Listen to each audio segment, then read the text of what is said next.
Hi guys, welcome back to Cupcakes and Protein Shakes. I'm your host, Savannah. We're getting ready to sit down for another juicy episode of Bikini Girl Chit Chat where we are interviewing another athlete about her journey to the stage. So welcome to the show. Introduce your name and tell me where you're from. My name is Jocelyn Blumenthal, and I am from Pittsburgh, Pennsylvania. Okay, so take us where your first show started. What year did you start training? And there goes my Wi-Fi. Oh, So I don't know if you can hear me because there you yeah. go. So if you're straight, I can still hear you. Okay. Okay. Sorry, you froze and I was like, I don't know what happened. So I started competing in 2021. I actually am born and raised in New Jersey. I just moved to Pittsburgh this year, but I started because I had actually made a friend that was already a bodybuilder, and he kind of introduced me to the world of it. And when we met, I had just gotten out of a very rough and abusive relationship. And that didn't have me in a really great space for myself.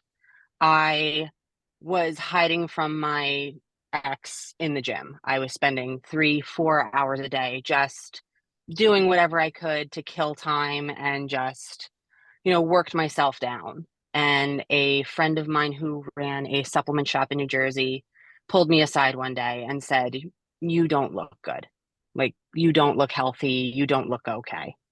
And he wanted to introduce me to a mutual friend of his who was also his coach and said, I think that the consistency, the discipline, the structure of a coach and just a lifestyle guide would be good for you.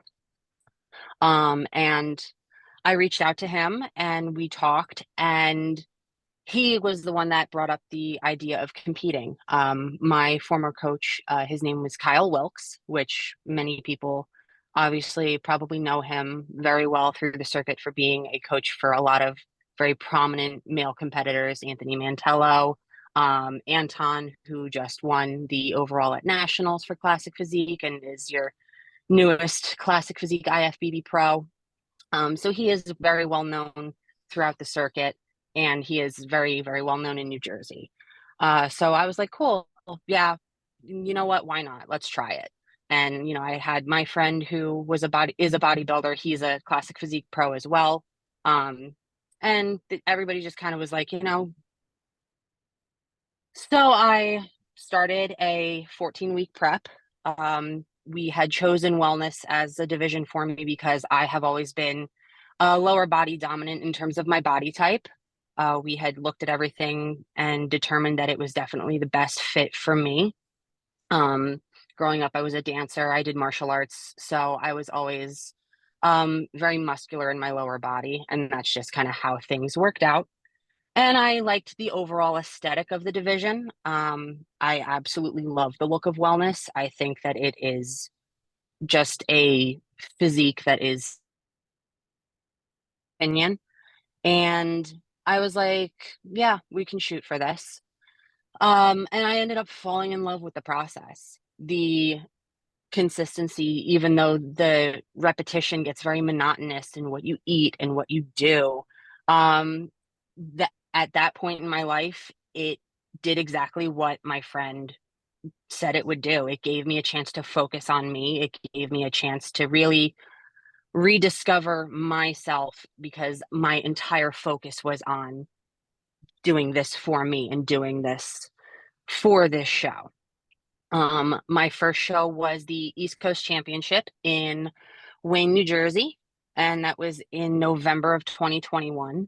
And it was a show that was a little hectic, but it was definitely an experience. And that was my mentality going into it, was I'm doing this for the experience. I'm going to see if I really want to commit to this, if I really love it, if I really want to do it, whatever my placing is, and we're just going to do it all.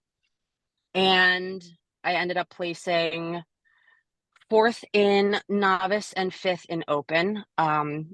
There were only 4 and 5 girls in my class because I am 5'6", so wellness B was what I was categorized into. So I'm on the taller side for wellness. So I came in last, which first show, okay, cool. Had no expectations, didn't really, was a little disappointed, but wasn't upset either way. Kyle came up to me at the end because he had actually competed in the same show that day. And he was like, you did it. And not many people do what you did, because I actually had to travel on my peak week for that show. I was in Orlando for work. And he's like, no one, no one does that type of thing on peak week. Usually just kick back, relax, and chill. And I was running around and working, 10-hour days for a whole week, and then came back and stepped on stage. So it was definitely an experience. We decided to do a reverse and decided to do an off season. At the time, I had gotten a promotion at work, so things were just really hectic. So I had no mentality of competing in 2022, just trying to get my life back on track. And then my grandmother got very sick towards the end of April of 2022, and she had to go into a permanent care facility, and I ended up having to step away from my career and going back into working in the restaurant industry, which is currently what I do now. Working with my mom just to be a bit closer to home. And in doing so, I ended up taking a step away from Kyle. He is an amazing coach. It ended up just not being the right fit for me. I think that he has a lot of knowledge, and I think that he is absolutely incredible for the right client. Wellness just isn't a division that I think he does, which is fine. And we parted ways. So coming to the summer of 22, I was talking to my grandmother, and I told her that, I didn't know if I really wanted to keep going with it. It was a lot, it's a whole nother job, basically, it takes up our lives. And she looked at me. I'm sorry. That's She looked okay. at me and she goes, I've never seen you more passionate about something in your whole life in the 28 years you've been on this earth. Mm. You do this and you do it the right way. Yeah. And I cry because unfortunately she did pass away this past July. And my goal was to step on the stage and make her proud. So I researched and I went to find a coach that really did wellness well. Mhm. And I came across my current coach. His name is Morgan Rice. Incredible man, amazing knowledge, and just takes this sport so seriously, to the point where sometimes people can think it's over the top, but that's what I love about it. And we talked. He had me signed up within like a day in working with him. And we set our sights on just a whole body recomp, because I had totally fallen off the grid. Yeah. I was overweight. I wasn't like out of shape, but I was definitely not where I should have been. So we recomped for a few months, and then come to the beginning of 2023, we set our sights on a prep. I had no idea what show he was thinking of. He was just like, okay, we're going to start.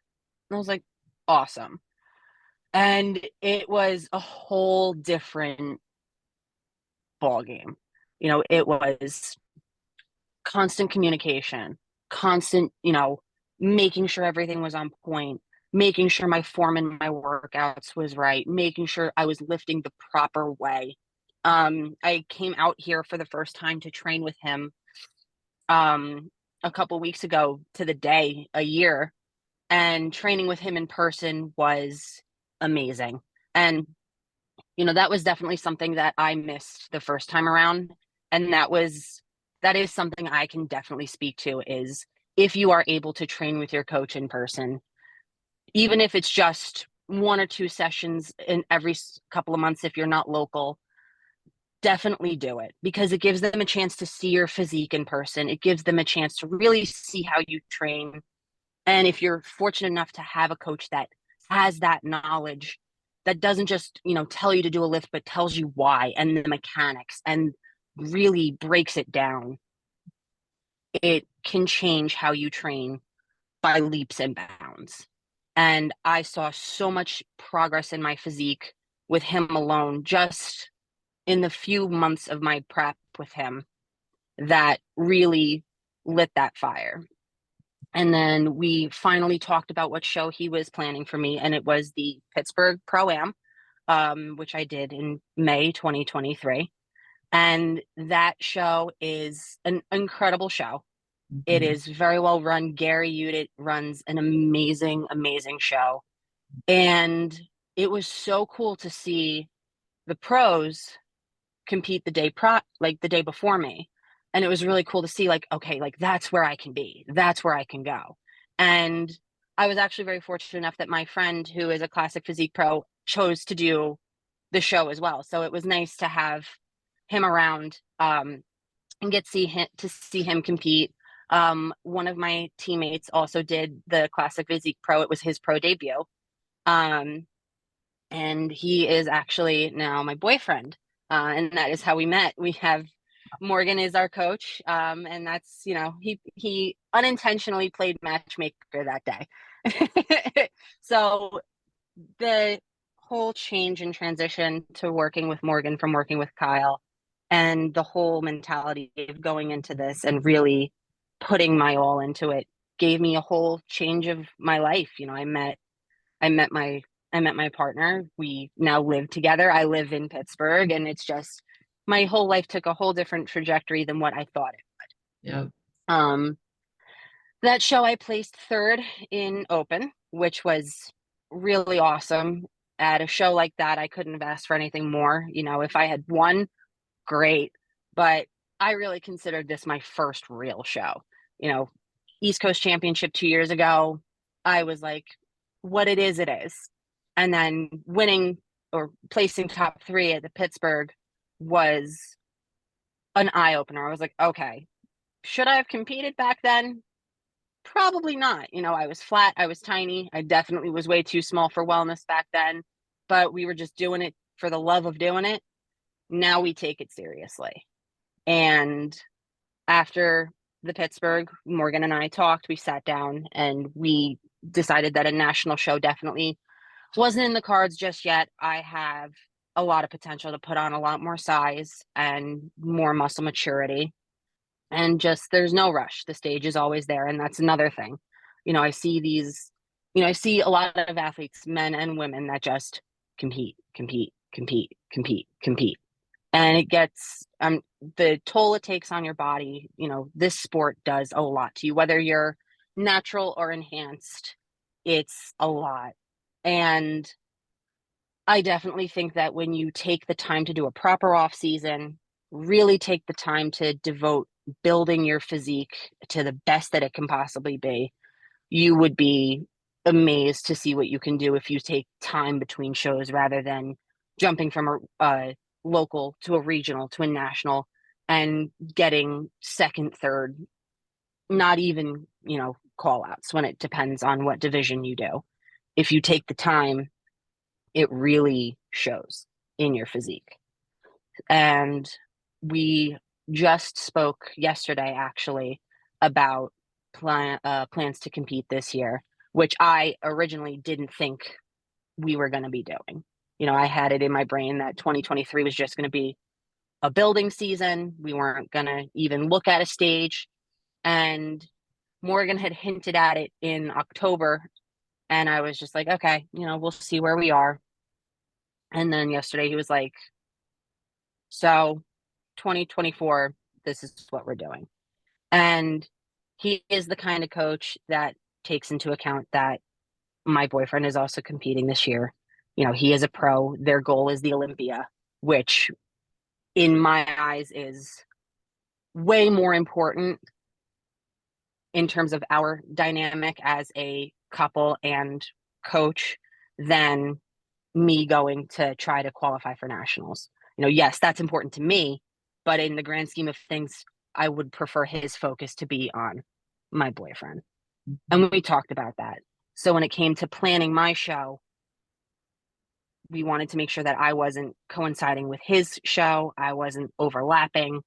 So our goal is beginning of fall, and potentially repeating East Coast Championship. There's a couple of other shows that fall within that time frame that we consider. It all just depends on how my physique looks. But that's where we've ended up. And I've personally put too much into this now to not get my pro card. It's definitely what I want and it's where I want to go. Do I think that I want to become an Olympian? I think right now that that's definitely my boyfriend's dream, and I'm cool with being the basketball wife of bodybuilding and cheering him on and watching him on the Olympia stage. I don't know if I personally would go that far, but who knows? We'll see where that goes from there. But biggest piece of advice I can give to anybody who is looking to start competing, do your research on your coach. Make sure you find somebody who works for you. Don't just set your sights on one person. Talk to a couple. Make sure that you really find the person that has your health in mind, your goals in mind, that you are aligned, and that you have somebody that fits your communication style. We're working with Kyle. Did his communication style and mine mesh? Not in the best way. Does that mean he's a bad coach? No, he's amazing. And I will die on that hill. He is a great coach. He knows a lot and has a lot to give to this industry. Morgan is an astounding coach. He definitely flies under the radar, and that's what makes him so valuable. He's not a coach that likes to be front and center. He definitely is more behind the scenes, and I value that. He takes your personal life into account, which I appreciate, and many of my teammates will say the same. And if you are lucky to find a coach that appreciates you to that degree, you stick with them as long as you possibly can. And don't let bodybuilding get in the way of your own life. Don't let it consume you. It's definitely a lifestyle, but it should never become your life. I was letting my career fall. I was letting my relationships fall. I was even, letting things with my family fall apart the first time around. And it took a woman who raised me to get sick and not be there the way that she used to be to get me to understand how important that is. Yeah. And I can't preach that enough. Mm-hmm. Pro cards, trophies, placings, those come and go. But your family, your relationships, your life outside of this sport is infinitely more important. I'm the first person to say I will hang up my heels in a heartbeat when my personal life becomes less valuable. And that should never be. So don't ever sacrifice you for bodybuilding. Yeah. So that's my biggest takeaway.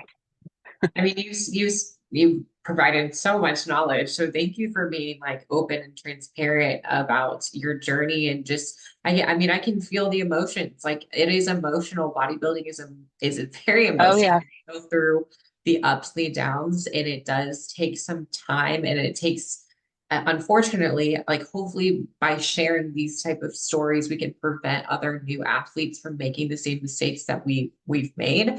But I can tell you, I've been in the same position where I pushed friendships aside. I pushed family members. I missed events. I missed things because I was so pigeonhole focused on that end goal pro card prepping. I can't, if it's past 9:01 p.m., if it's an early, like anything that could potentially get me out of focus, I was in the back burner. I didn't care about my health. I didn't care about Yep. relationships. I cared about the trophy. I cared about the scale dropping. I cared about I need to be good and I only have a certain amount of time and I'm only young once. And so I got to get it in now. And the longer that you're in this, you realize, man, there was a lot of people, a lot of family members that started in this journey. And I would give anything to go back and have a dinner with them or even bring my food or whatever. It's like, or even just Oh take yeah.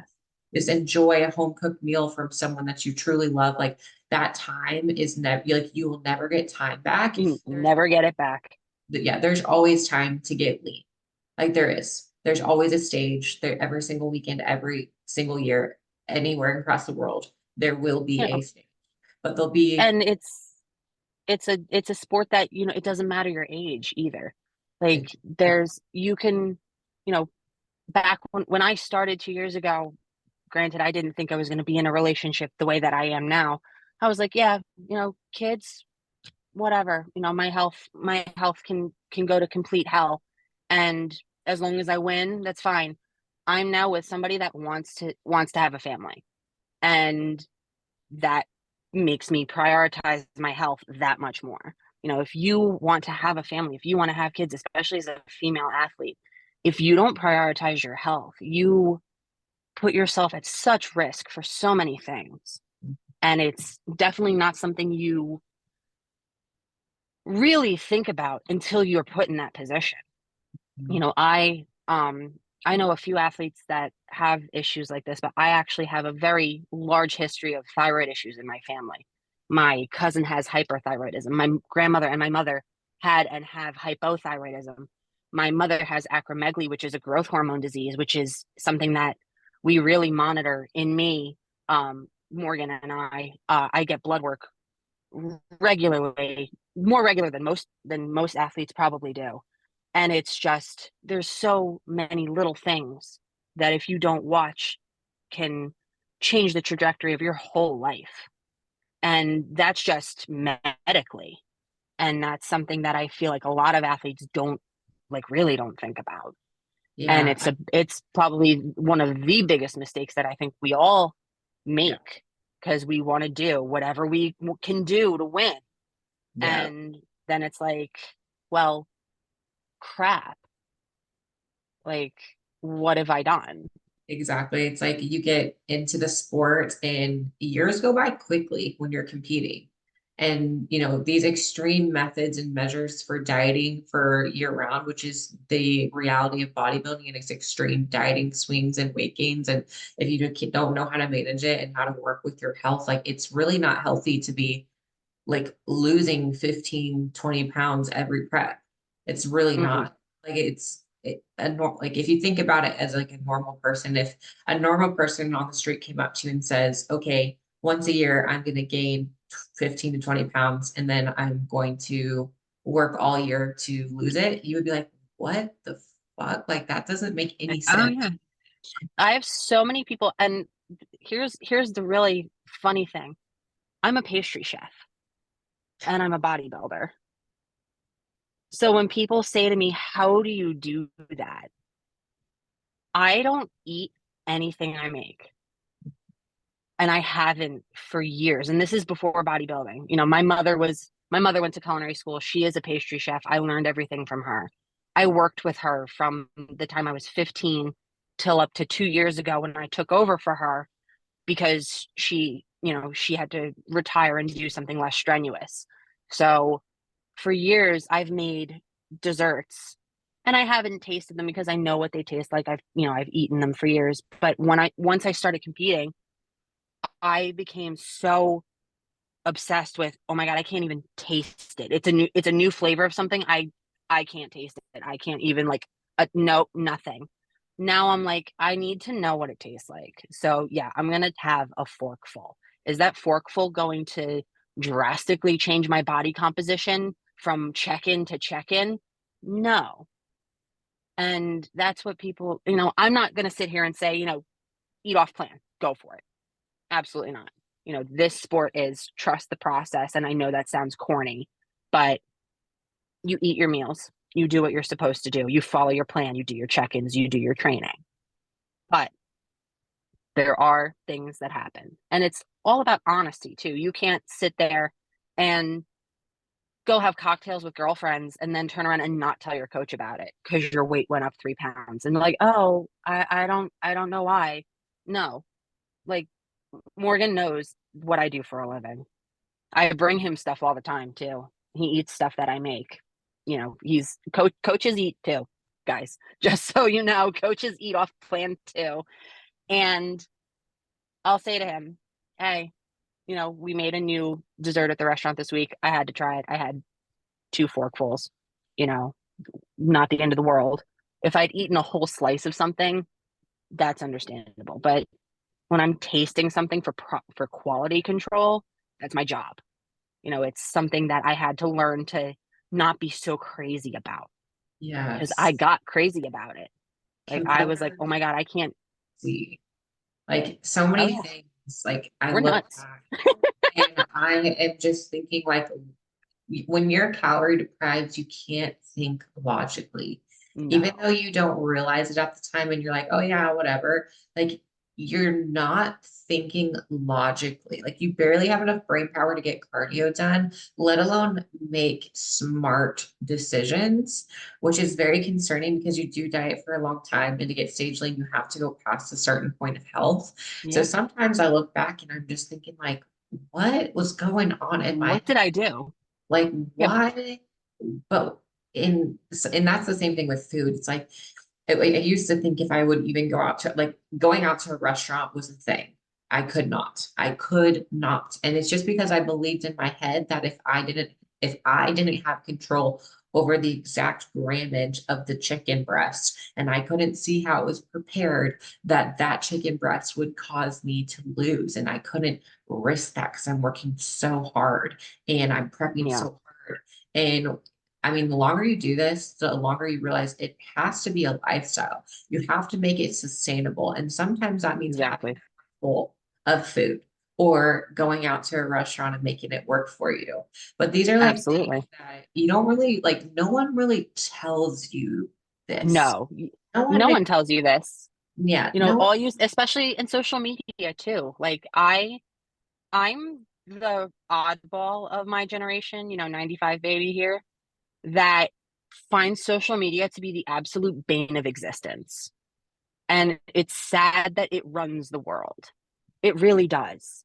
And you see, you know, influencers and fitfluencers and even competitors that just glorify this lifestyle and they don't really show you the nitty gritty of it. No one tells you that, yeah, it's okay that if you go out to a restaurant and you have a sushi roll, that you didn't count every grain of rice that they made that sushi roll with. There's nobody tells you that, okay, it's your mom's birthday. You have one meal off your plan because you want to celebrate with her.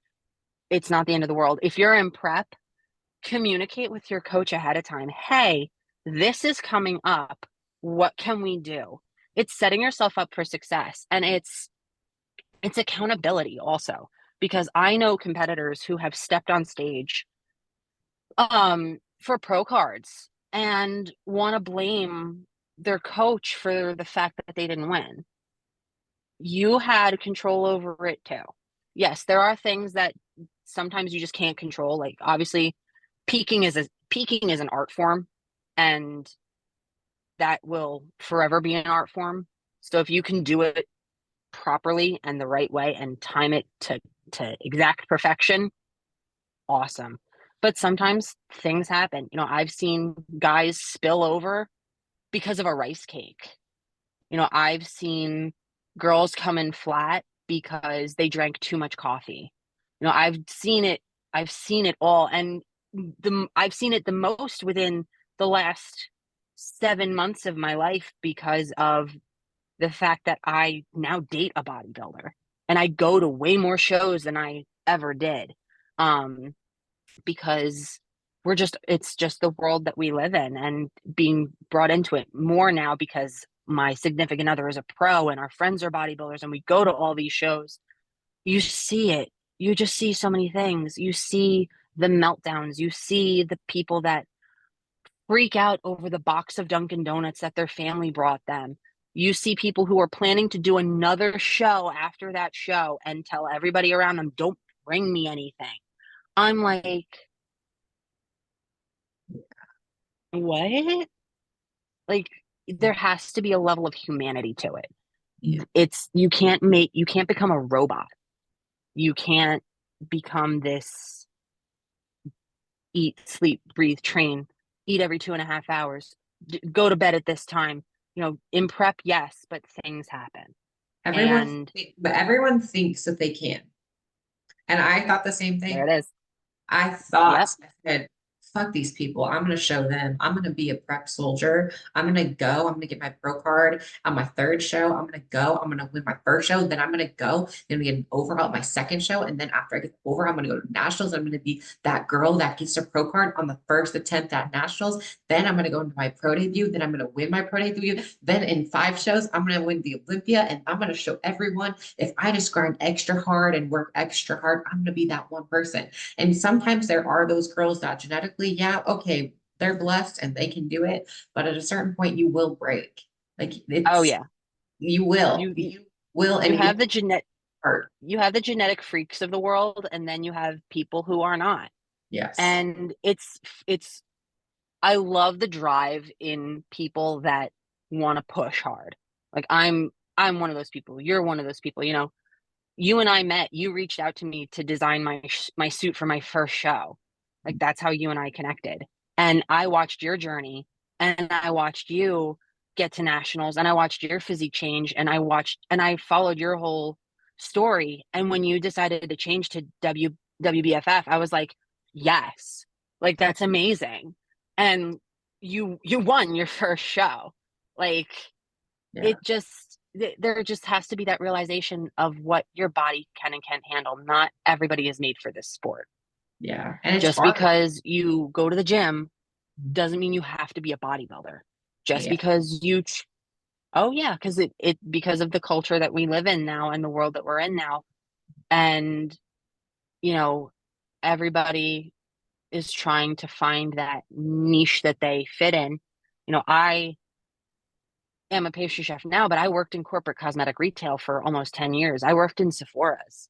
Like I worked in the beauty industry. That's another industry where everybody's trying to be the next beauty influencer, the next Danessa Myricks, the next Fenty, the next, um, Selena Gomez. Like every 5 minutes, there's a new cosmetic brand. Every 5 minutes, there's a new TikTok about this beauty hack. It's like, be yourself. And you need to be yourself in this industry too. You can admire Chris Bumstead. You can admire Francel Matos. You can admire, any competitor. They don't even have to be a pro. Admire any competitor, but be you. Like understand your body, understand what you can and cannot handle. Yeah. Understand what limits you are willing to go to and what you're not willing to go to. Mhm. Have your boundaries. Even with your coach, have your boundaries. If you are a natural athlete and you have a coach that wants to push enhancements on you, say no. Like I know natural competitors that don't say no and they get so upset. And I'm like, you have that power. Mhm. You pay your coach. At the end of the day, yes, your coach is the one with the knowledge and they're getting you to where you want to be, but you pay them. Like they're on your dime. At the end of the day, they have to do what you say, whether they agree with it or not. And I think that's a really hard pill that a lot of people don't want to swallow, is like, oh my God, saying no to my coach. Like, uh, I can't say no. I can't, like, what's going to happen? Like, you'll figure it out a way. You'll figure out. especially when it comes to coaching, it's like you're the one. You have to find what works for you. And there comes a what happened? I'm so sorry you broke up. So There we when go, it Snow. so when it comes to coaching, you're the one that is paying. And I always find Right. it weird that it's like you're technically employing your coach. And I Yeah, know that because maybe they're older or wiser, have more experience in the sport, that you do feel like less than them, but they're supposed to help elevate you and like to your best self. And that is what exactly. their paid job. So if they're not performing the job that you paid them for, it is literally okay to walk away at any time. And that's And it. that's why I walked away from my first coach. It was a communication issue. And at the end of the day, I'm paying you for your communication. Mhm. And it's not happening to the level that I feel that it should as my coach. My whole reverse shouldn't go without a response. A whole month of my off season shouldn't go without a response. Reverse is the most crucial part of a whole bodybuilding process. And, I understand life happens, things happen. Obviously, everybody has things that go on, but if you're being paid to do something, do it. Yeah. Like I don't understand why that's so hard, but not everybody has a work ethic that feels that way. So, when looking at a coach, definitely make sure that you're not getting ripped off because I know coaches that charge ridiculous amounts of money. Um, and understand what the parameters are for what you're paying for. Like if you're paying a coach for a competitive lifestyle, that should include check-ins, meal plans, training, and communication to get through a whole contest preparation. And that includes off-season recomp, prep, reverse. Like in my brain, that's the cycle of a contest. Yes. And not everybody has to have a recomp. It just depends on your body. But that's that's what you should get from them. And if you're not getting that from them, you have every right to walk away. Yeah. And you don't need to provide a excuse or reason. And we do get very emotionally attached because it is someone, and I have teammates and I've been with them for so long, Yeah. or I signed up for this prep, or I signed up for the show, or I paid this amount and I want to finish blah blah blah. But it's okay. Like it is I had a previous coach that was with me for 3 shows for my first 3 years and got me what I needed to, but I outgrew them. And I was like, hey, I need a bikini specific coach that I can trust to take me to the next level. And I just feel like we're kind of at our cap. I'm not improving, and just treat it like a job. I wrote an email that was basically like a resignation letter for myself, but to them, thank you for everything. But that's really it. Like, you're still a good person. We still have a great relationship. We still can be friends and everything. It's just, I'm gonna go what's best for me. And a coach understands that. They Right. know clients are gonna come and they're gonna go, and it's gonna be fine. And Hmm. you're gonna find the coach. You might go through multiple coaches until you find the right one, but then when you find the right one, it will make a world of difference. And just like you said, with a similar experience, your physique is going to change overnight when you have someone that understands not just what you need on a piece of paper. It's like, okay, your specific needs as an athlete and in your life, what's going on in the background, what job that you have, all those factors should be included in your plan. You should not have a copy paste meal plan that every single athlete has. It's going to be different based on your environment, like what you do. So I'm glad that you bring that up. But just if you're listening to this and you're like, yeah, I'm not getting what I need, then go look somewhere else.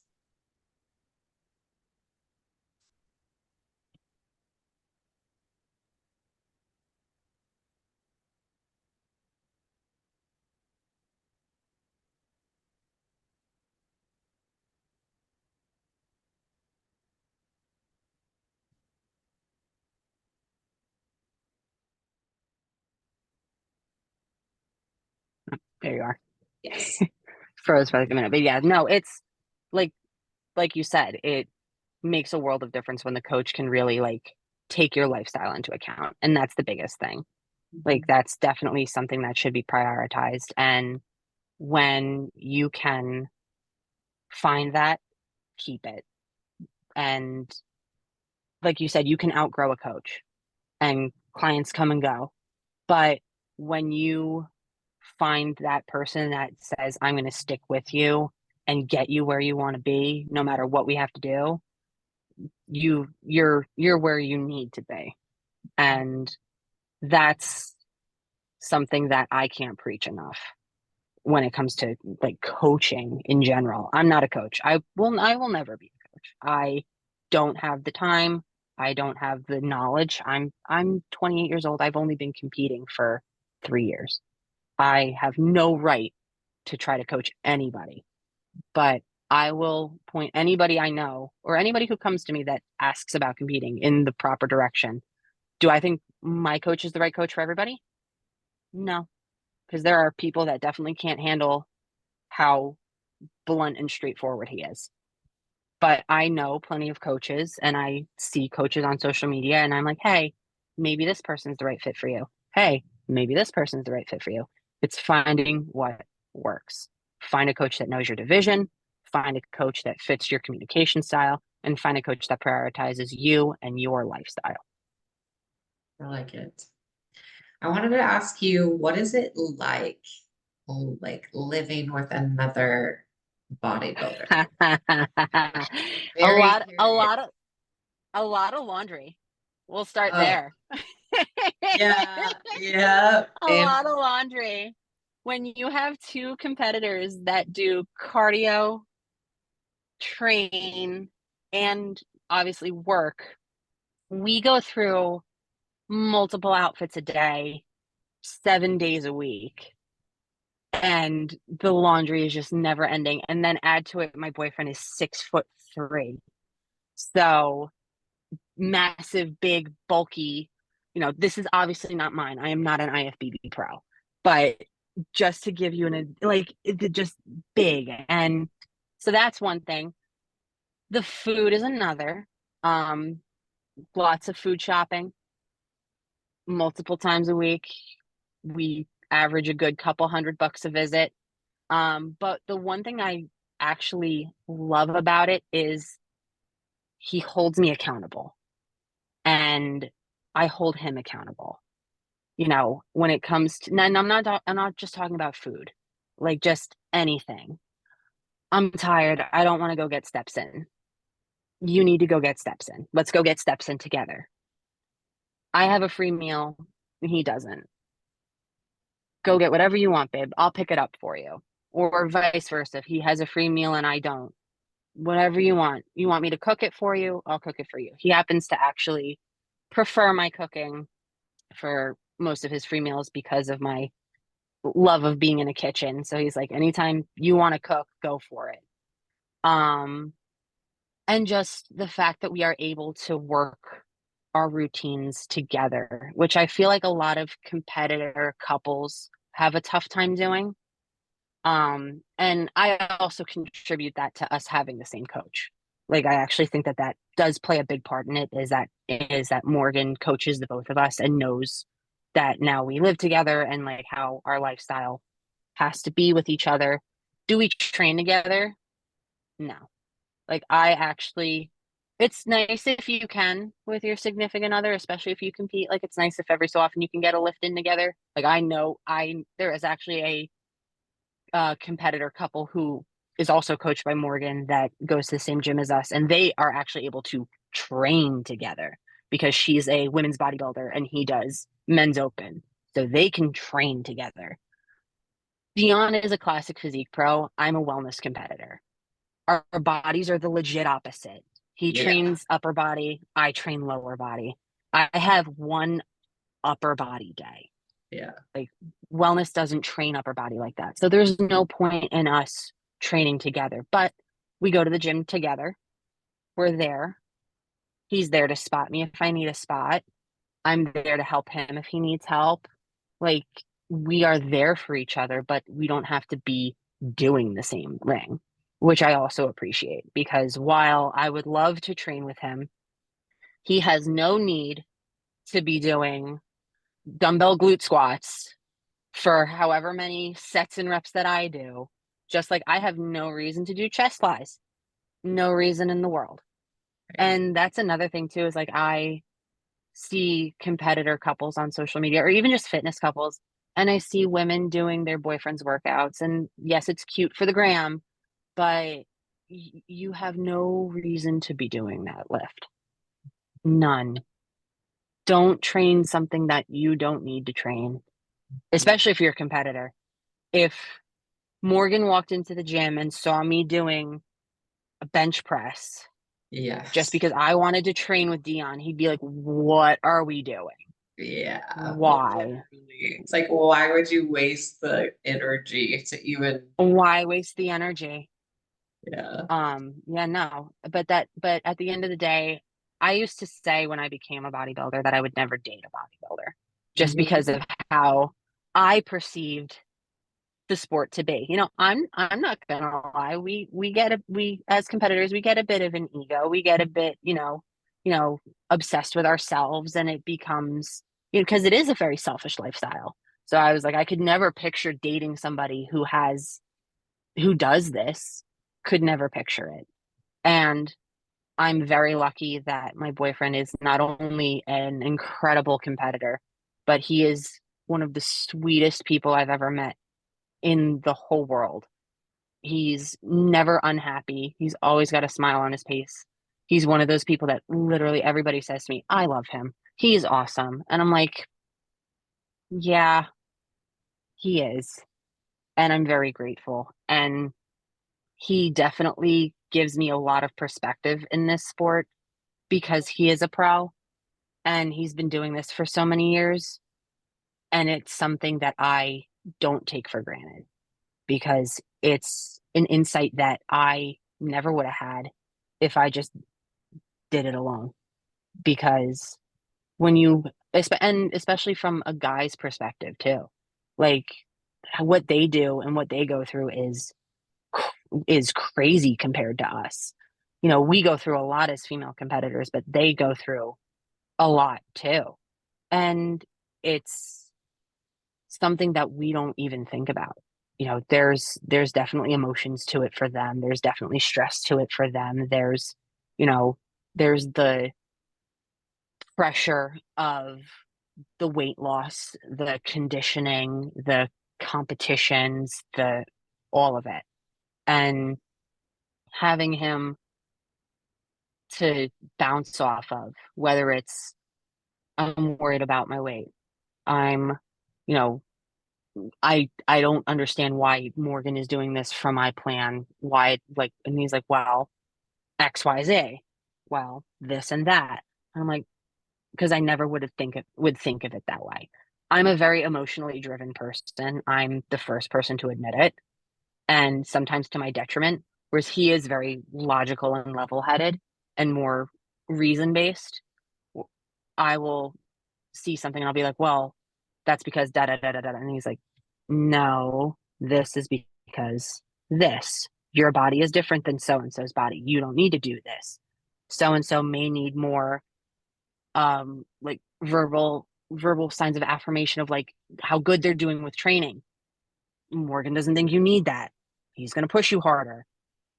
People say to me, do you think you get favoritism because your boyfriend is a pro of his? I'm like, absolutely not. If anything, I get pushed harder and like I get treated not worse, but I get definitely treated.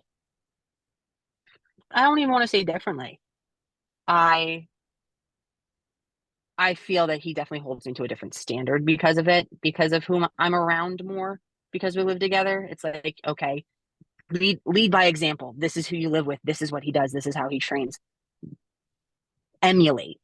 But I wouldn't say that he treats me differently. I wouldn't say that he definitely doesn't favor me. Mhm. And he also compartmentalizes, which I love. Like, yes, we live together. We're a couple. We take the personal things into account. But at the end of the day, he's one client, I'm another client. There's never an overlap. There's never that, constriction of, well, so and Dion needs this, but Jocelyn needs this. It's like, no, you're in the same household, but he's a pro, he's classic physique, he's a client, you're a wellness, you're another client. Like, doesn't matter. Well, I feel like this is a great place to end, but I do want to ask you a few like final questions. So if Yeah. you could tell yourself any piece of advice at the very beginning, like before you even prepped, you got to time travel and you got to have this one little conversation with yourself. And that was it. It was like, before you get into it, this is what I want to tell you. What is that? If I could go back and talk to pre-bodybuilding me before getting into this, I definitely would say do your research. Don't just jump into it, which I did. Really look and see who you want to work with, what you want to do, and don't rush to get on stage. Take the time, build your physique, train, learn how to train. Just because you can lift the weight doesn't mean you lift the weight the right way. Don't do something that can hurt yourself. It all comes down to knowledge. Knowledge is power, and have as much of it as you can. I like it.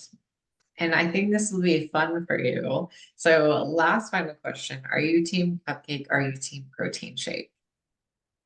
Oh, cupcake. Obviously. Absolutely. Like obvious. Absolutely. And what I mean, flavor? ooh, I'm a carrot cake girl.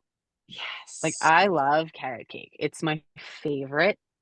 Um, Definitely. Cream cheese icing, raisins, all the good stuff.